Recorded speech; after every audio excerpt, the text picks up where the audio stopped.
अंशों की जब्ती, फॉरफीचर ऑन शेयर्स, वह प्रक्रिया है जिसमें किसी कंपनी द्वारा अपने किसी सदस्य शेयर धारक के अंशों शेयर्स को रद्द कर दिया जाता है जब वह अंशधारक नियत समय पर कॉल मनी का भुगतान करने में असफल रहता है। यह कंपनी अधिनियम 2013 की अनुच्छेद 13 नियमों के अनुसार होती है। जब्ती एक दंडात्मक प्रक्रिया है। कंपनी अंशों को तभी जब्त कर सकती है जब अंशधारक ने कॉल मनी का भुगतान समय पर नहीं किया हो, कंपनी ने पहले से रिमाइंडर नोटिस भेजा हो जिसमें भुगतान की अंतिम तिथि दी गई हो, न्यूनतम 14 दिन का समय दिया जाना चाहिए। वह रिमाइंडर में यह स्पष्ट हो कि भुगतान न करने पर अंश जब्त कर लिए जाएंगे। कंपनी के अनुच्छेद में जब्ती का प्रावधान होना आवश्यक है। विद्वान पाल्मर के अनुसार जब्ती एक दंड है जो अंशधारक पर लगाया जाता है अगर वह कॉल मनी के भुगतान में डिफॉल्ट करता है। सबसे पहले निदेशक मंडल एक प्रस्ताव पारित करता है कि अंशधारक ने भुगतान नहीं किया है और जब्ती का नोटिस भेजा जाए। इसके बाद अंशधारक को कम से कम 14 दिन का नोटिस भेजा जाता है जिसमें लिखा होता है कि वह निर्धारित राशि का भुगतान करे, अन्यथा अंश जब्त कर लिए जाएंगे। अगर निर्धारित समय में भुगतान नहीं किया गया तो निदेशक मंडल फिर से प्रस्ताव पारित करता है और संबंधित अंशों को जब्त कर लेता है। आखिर में जब्त अंश रद्द कर दिए जाते हैं और उस अंशधारक का नाम रजिस्टर से हटा दिया जाता है। हाँ, जब्त किए गए अंशों को कंपनी फिर से निर्गमित कर सकती है। इसके लिए बोर्ड को प्रस्ताव पारित करना होता है। अंशों का मूल्य छूट यानी डिस्काउंट पर भी रखा जा सकता है, लेकिन वह छूट पूर्व धारक से जब्त की गई राशि से अधिक नहीं हो सकती और नए धारक को निर्गमित करते समय वैधानिक प्रक्रिया का पालन करना जरूरी होता है। उदाहरण के तौर पर अगर रमेश ने 100 रुपये के 10 अंशों में से 75 रुपये तक भुगतान किया और बाकी 25 रुपये समय पर नहीं दिए तो कंपनी रिमाइंडर भेजने के बाद अंश जब्त कर सकती है। जब्त किए गए अंशों को फिर से किसी अन्य व्यक्ति को 90 रुपये में दिया जा सकता है, बशर्ते जब्ती के समय रमेश से 75 रुपये वसूल किए गए थे तो अधिकतम 25 रुपये की छूट दी जा सकती है। महत्वपूर्ण केस लॉ में Naresh Chandra Sanyal versus Calcutta stock exchange 1971 में यह कहा गया कि जब्ती की वैधता अनुच्छेद के प्रावधानों के अनुसार ही होनी चाहिए। Sutton versus English and colonial produce company limited में जब्ती का निर्णय बोर्ड द्वारा विधिवत प्रक्रिया से लिया जाना अनिवार्य बताया गया है। निष्कर्ष के तौर पर अंशों की जब्ती एक कानूनी और दंडात्मक प्रक्रिया है। यह तभी होती है जब अंशधारक समय पर राशि न चुका पाए। पूरी प्रक्रिया कंपनी एक्ट और कंपनी के आर्टिकल्स ऑफ एसोसिएशन के अनुरूप ही होनी चाहिए।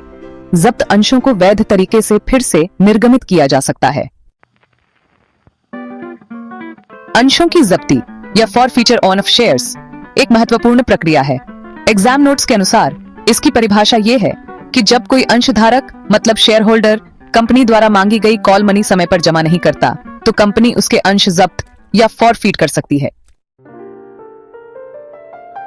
देखिए, ये पूरी प्रक्रिया कंपनी एक्ट 2013 और कंपनी के आर्टिकल्स ऑफ एसोसिएशन के अनुसार ही होती है। अब सवाल आता है, कब की जा सकती है जब्ती? तो जब अंशधारक ने कॉल मनी समय पर नहीं दी हो, फिर कंपनी ने उसे 14 दिन का नोटिस भेजा हो।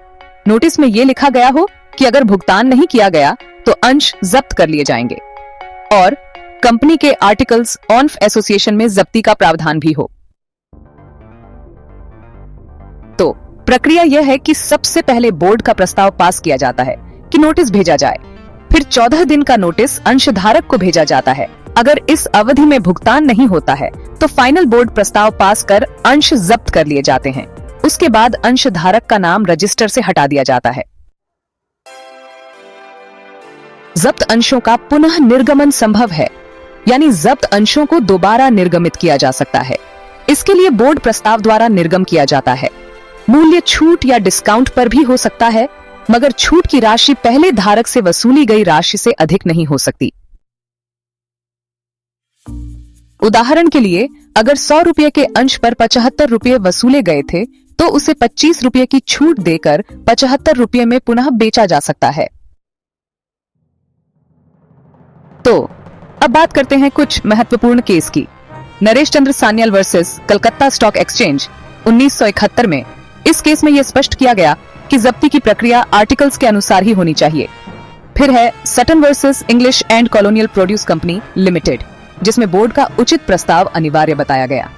पामर के अनुसार forfeiture is a penalty imposed on a shareholder for default in payment of call money. तो निष्कर्ष ये है कि जब्ती एक दंडात्मक विधिक प्रक्रिया है। आर्टिकल्स और एक्ट का पालन करना जरूरी है और जब्त अंशों का पुनः निर्गमन भी संभव है। अंशों की जब्ती का कारण क्या होता है? ए, अंशधारक के निधन से। बी, कंपनी के मुनाफे में कमी से। सी, कॉल मनी का भुगतान न करना। डी, अंशों की बिक्री। उत्तर सी, कॉल मनी का भुगतान न करना। जब्ती की प्रक्रिया को वैध होने के लिए किसका पालन करना आवश्यक है? A, memorandum of association. B, company seal. C, articles of association. D, directors salary. उत्तर सी, आर्टिकल्स ऑफ एसोसिएशन। जब्ती से पहले अंशधारक को कम से कम कितने दिन का नोटिस देना होता है? ए, 7 दिन। बी, 10 दिन। सी, 14 दिन। डी, 30 दिन। उत्तर सी, 14 दिन। जब्त अंशों को पुनः किसे निर्गमित किया जा सकता है? ए, पहले धारक को ही। बी, कंपनी के निदेशक को। सी, किसी अन्य व्यक्ति को। डी, पुनः निर्गम संभव नहीं है। उत्तर सी, किसी अन्य व्यक्ति को। जब्त अंशों को पुनः निर्गमित करते समय अधिकतम कितनी छूट दी जा सकती है? ए, जितना कंपनी चाहे। बी, जितना पूर्व धारक से वसूला गया हो। सी, 50% तक। डी, कोई छूट नहीं दी जा सकती। उत्तर बी, जितना पूर्व धारक से वसूला गया हो। निम्न में से कौन सा केस जब्ती से संबंधित है? A, Donoghue versus Stevenson. B, Naresh Chandra Sanyal versus Calcutta stock exchange. C, Ashbury railway case. D, Carlill versus Carbolic smoke ball company. उत्तर B, Naresh Chandra Sanyal versus Calcutta stock exchange. जब्ती के बाद अंशधारक को क्या कहा जाता है?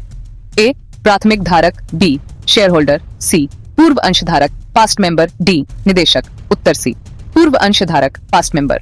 अंशों की जब्ती का निर्णय कौन लेता है? ए, कंपनी सचिव। बी, अंशधारक। C, board of directors. D, सरकारी अधिकारी। उत्तर सी, बोर्ड ऑफ डायरेक्टर्स। यदि कंपनी ने आर्टिकल्स में जब्ती का प्रावधान नहीं किया है तो जब्ती की जा सकती है। बी, जब्ती अवैध होगी। सी, शेयर कैंसिल हो जाते हैं। डी, नए अंश दिए जाते हैं। उत्तर बी, जब्ती अवैध होगी। जब्त अंशों का पुनः निर्गमन क्या कहलाता है? A, allotment. B, reissue. C, redemption. D, refund. उत्तर बी, रीइश्यू। नमस्कार, प्लीज वीडियो को लाइक, सब्सक्राइब, शेयर और कमेंट करना ना भूले।